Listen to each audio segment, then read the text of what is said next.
Guys, meron kaming kapitbahay na pusa dito na buntis.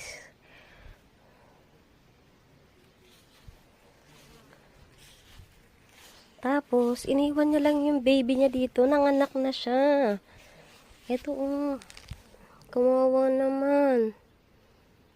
Akala ko kanina, tae. Tapos bigla siyang gumalaw. Asan na kaya nanay nito?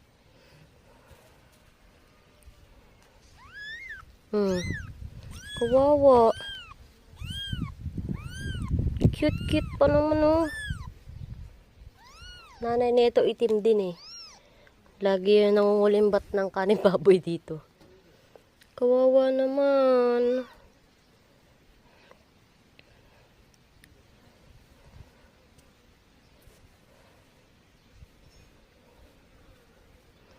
Kawawa naman yung pusa na yan. Ang cute-cute.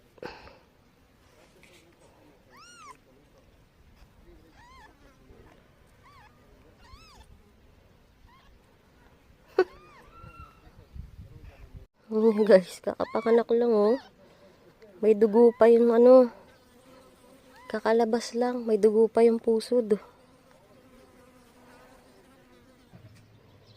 Kawawa naman.